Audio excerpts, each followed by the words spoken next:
Then Krishna starts speaking about 24 elements. So first of all, now Krishna start to explain what is Kshetra, what is this Prakriti. This body is a Prakriti. This body is made up of Prakriti. So what this body is made up of? This body is made up of 24 elements. He says Mahabhutani.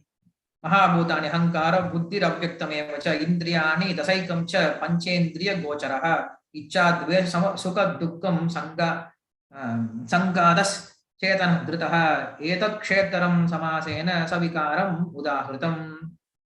He says Mahabhutani. Mahabhutani means Panchabhuta, earth, water, fire, air, ether. It's called Mahabhuta. Then Ahankara. Ahankara means it is Tamasa Bhuta. Tamasa Bhuta means it is the cause of all the 5 elements. So it's called Ahankara. And Buddhi. Buddhi means Mahatattva. So Buddhi is Mahatattva is the cause of Ahankara. And we have Abhyakta Prakriti. So Abhyakta Prakriti means it is Pradhana. That is 3 guna. So this 3 guna is the cause of Mahatattva.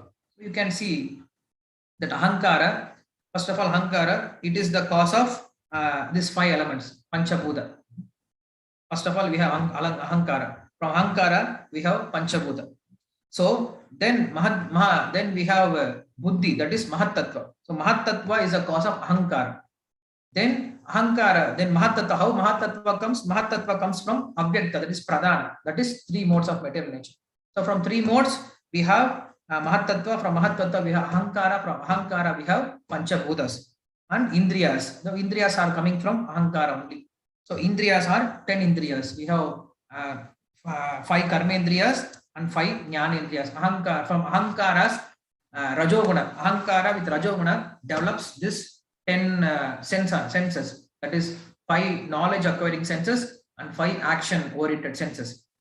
And he says Indriyani Dasha Ekam. Dasha Ekam means 11 Indriyas. What's that 11th Indriya? That is mind.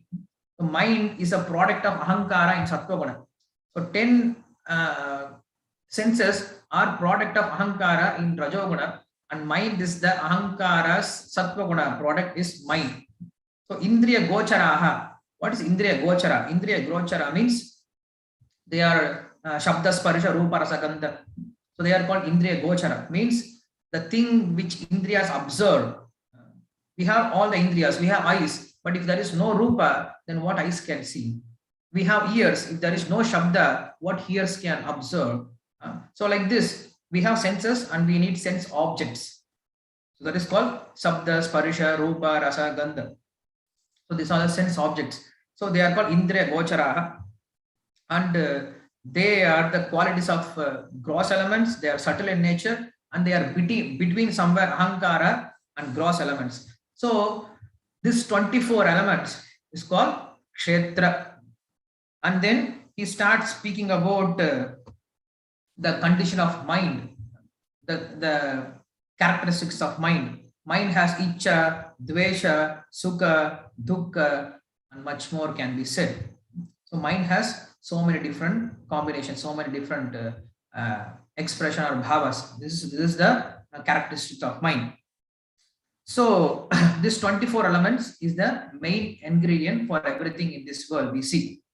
Like we have 26 letters in English.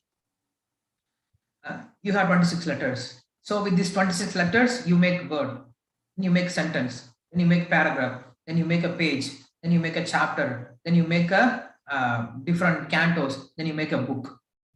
So the whole book, if you see from outside, it's like a whole book, and you have a whole bunch of books, and you have a library.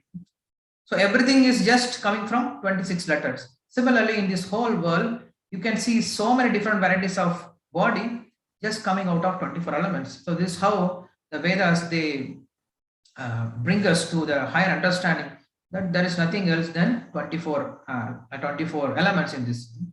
So where do you get this? So when you read the book, people, they say, okay, read this book, you will get knowledge, read this book, you will get knowledge. But where is knowledge? Whether knowledge is in the paper, or knowledge is in that letters, or the combination of letter, or in you. So knowledge is in us. When you have knowledge, then by reading those books, then the knowledge develops. Otherwise, just by eating the paper, you don't get knowledge. So knowledge has to be in you. Similarly, in this world, everything is Achit and knowledge is within you, that is soul. The soul is Jnana Swarupa. So what happens by means of understanding this thing, then knowledge develops. That's why these 24 elements are detailed explained in this. Otherwise, he doesn't have to teach all this thing.